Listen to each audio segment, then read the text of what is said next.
Cette capsule portera sur la notion de fonction. Il existe une relation lorsqu'il y a un lien de dépendance entre deux variables. Une relation devient une fonction à condition qu'à chaque valeur de x correspond au maximum une seule et unique valeur de y.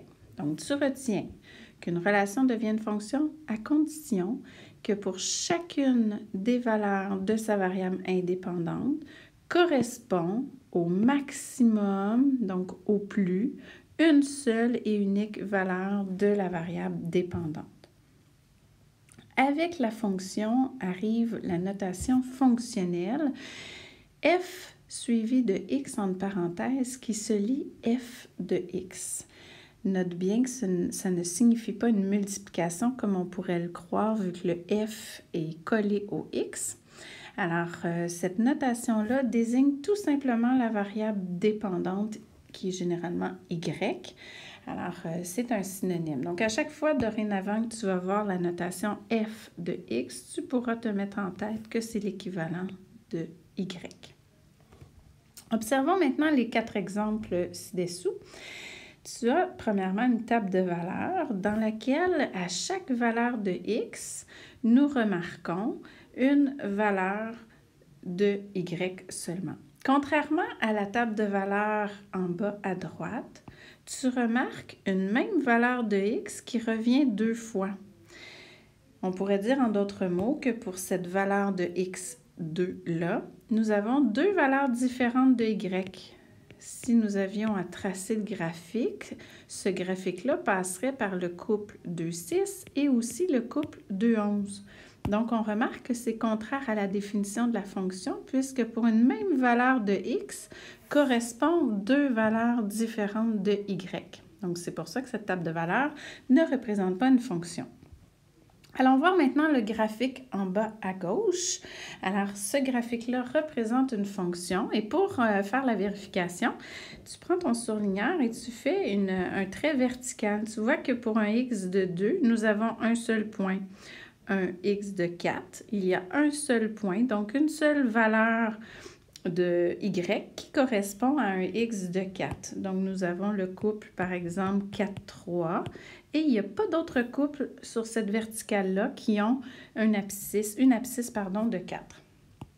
Donc, pour vérifier si c'est une fonction, tu prends ton surligneur et tu fais une vérification à la verticale. Si on observe maintenant le graphique en haut à droite, on fait la même chose, on prend notre surligneur et on vient vérifier verticalement. Ah, nous observons que dans la même verticale, il y a plus d'un point dans le graphique, ce qui signifie qu'on a par exemple ici le couple 3, 4 et un peu plus haut, nous avons le couple 3, 9. Donc encore une fois, nous avons pour une même valeur de x, 2 valeurs différentes de y qui est contraire à la définition d'une fonction. C'est pour cette raison-là que le graphique du temps écoulé selon la longueur de l'ombre n'est pas une fonction. À ton tour maintenant de répondre à 2 petites questions.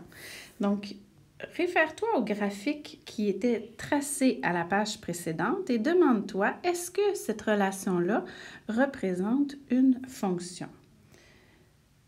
Donc, le graphique initial qui t'était donné, c'est la courbe ouverte vers le haut. Donc ici, c'était la relation initiale.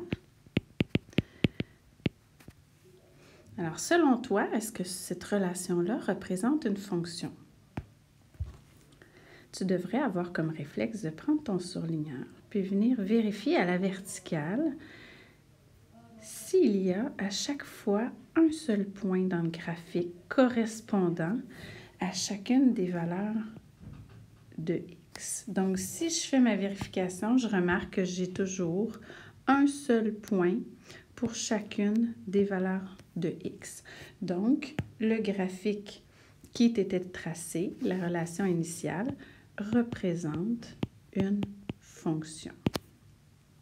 Observons maintenant en deuxième lieu sa réciproque que tu as tracée toi-même.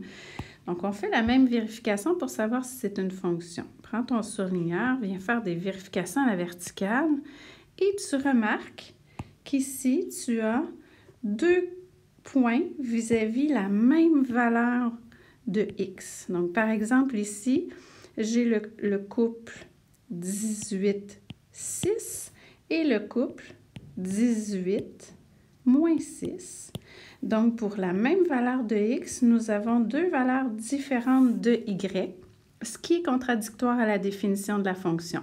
Donc, dès que tu observes que ça se produit à un seul endroit dans ton graphique, c'est suffisant pour affirmer que cette relation-là n'est pas une fonction. À bientôt!